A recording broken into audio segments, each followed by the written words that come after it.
परमात्मा हमने तो त्यो ही सहारा लेके और जय आशीर्वाद दे दो, अब हमारी हसी ना ते ही हसी है। तो भगवान कहने लगे भैया मैंने तो पहले ही कह दिया है कि क्या मोर बचन चाहे पढ़ी जाए फीका, मोर बचन चाहे पढ़ जाए फीका, मोर बचन चाहे पढ़ जाए फीका, सब बचन पत्थर की हुई का, सब बचन पत्थर की का।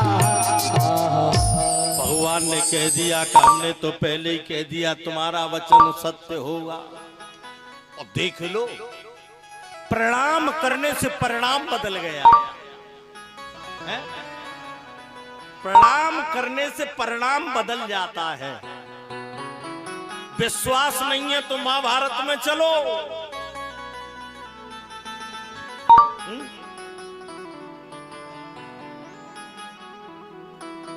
दुर्योधन भीष्म पितामह के पास में पहुंच गए।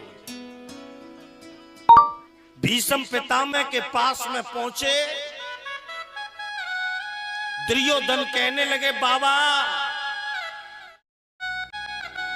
आप मेरी सेना के सेनापति हो।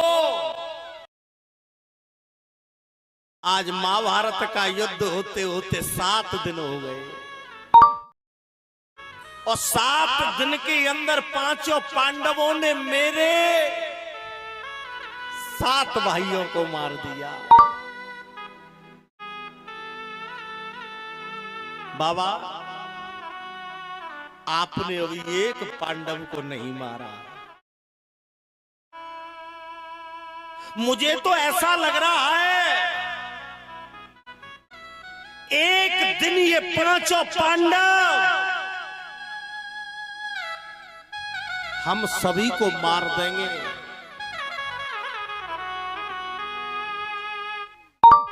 हम सभी को मार देंगे। भीष्म पितामह ने जैसे दुर्योधन की बातों को सुना, भीष्म पितामह कहने लगे दुर्योधन तुमको मरने से भय है? प्रातः काल तुम अपनी पत्नी को मेरे तमुए में भेज देना,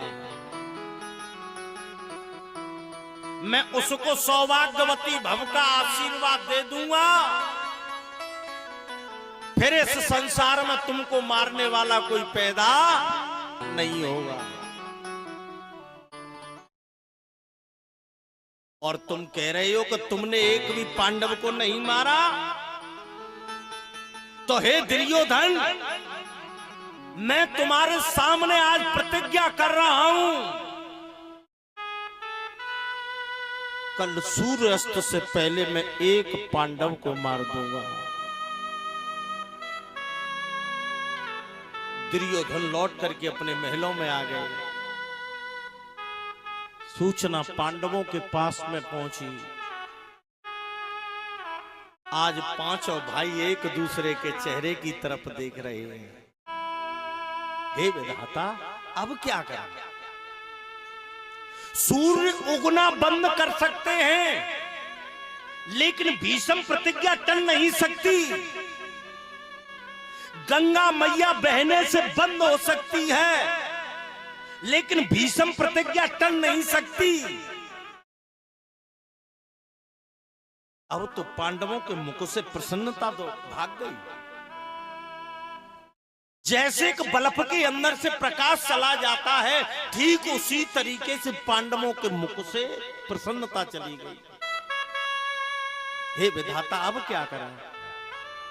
रात्रि का समय है। पांडव मन में विचार कर रहे हैं अब क्या करें, क्योंकि जिस समय महाभारत का युद्ध प्रारंभ हुआ था तो हम 5 भाइयों ने एक दूसरे के ऊपर हाथ रख करके सौगंध खाई थी। अगर हम 5 भाइयों में से अगर एक भी भाई का बाल बांका हो गया तो हम 4 भाई जीवित अवस्था में अपने शरीर को जला करके राख कर देंगे।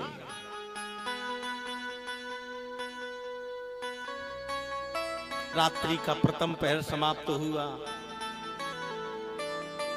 द्वितीय पहर समाप्त हुआ।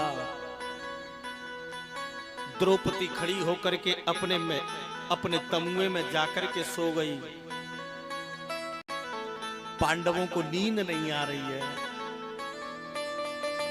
द्वारकाधीश भगवान खड़े हो गए।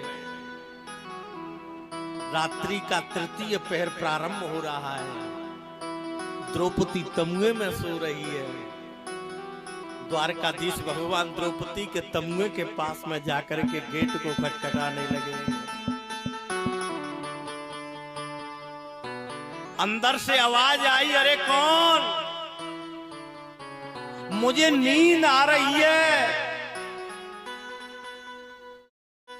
द्वारकाधीश भगवान कहने लगे, द्रौपदी तुम्हें नींद आ रही है और मुझे पांडवों की मौत दिखाई दे रही है। जल्दी से गेट खोल दो।